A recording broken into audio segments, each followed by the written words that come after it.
When the Miami Heat went on their Cinderella run in the postseason last year, going from almost being eliminated in the play-in just 4 minutes away from being eliminated by the Chicago Bulls in the second play-in game, the Miami Heat suddenly turned it on after securing the 8th seed and making it all the way to the NBA Finals. And to the Heat, this wasn't a surprise for them, because regardless of their seed in the Eastern Conference, they knew they could compete with the best of them and turn things on when it mattered most. And so while I'm sure most would assume the same thing with this current Heat team, who have found themselves back to a similar position like they did last season, currently sitting 8th in the Eastern Conference at the time of this recording, most will say, doesn't really matter.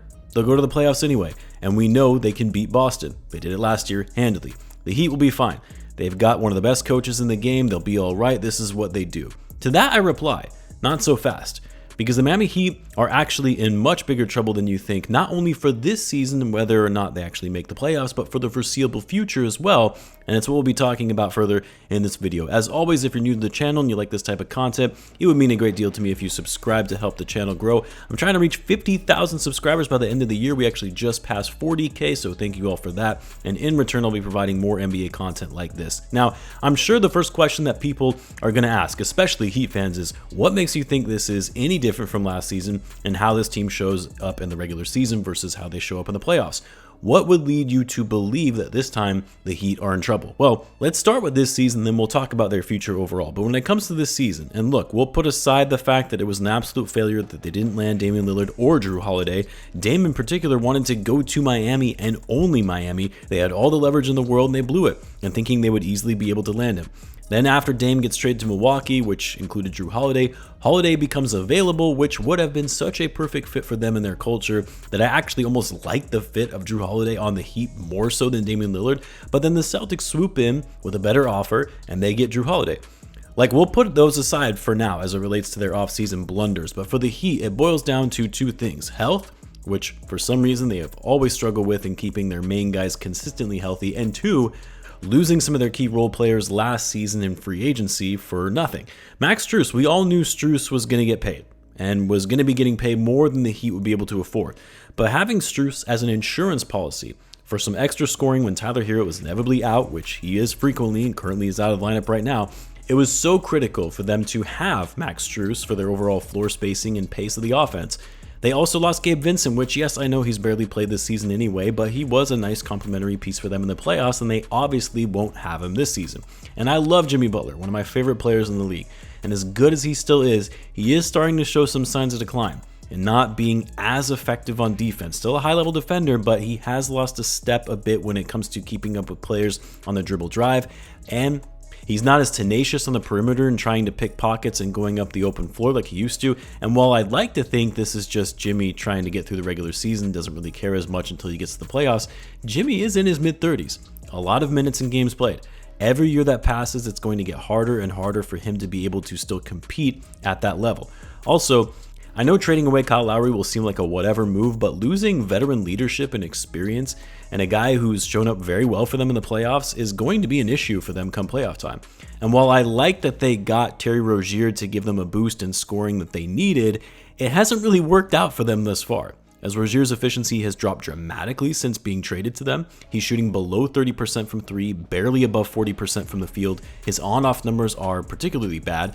And while I get that it was expected to see an overall drop in production from Rozier going to the Heat, given his role and overall usage was going to decrease with the fact that he was playing on a very bad Hornets team, but it's kind of starting to look like Rozier was one of these guys who's a benefactor of padding stats on a bad team and doesn't really show up that well when there's more at stake. Still early, he's only played in 18 games with the Heat thus far, but early returns on that trade are not good.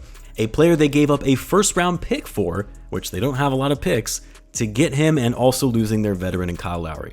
And then the Miami Heat are a bad offensive team. Not that they were a good team on offense last year, but what's different about this season is that they're shooting threes at a significantly lower rate and also hitting them at a lower rate. Their overall three-point percentage isn't bad, but it's more so the fact that they don't like putting up those shots at a high rate because they're not a good rebounding team, and they aren't stacked with three-point shooters like they used to be.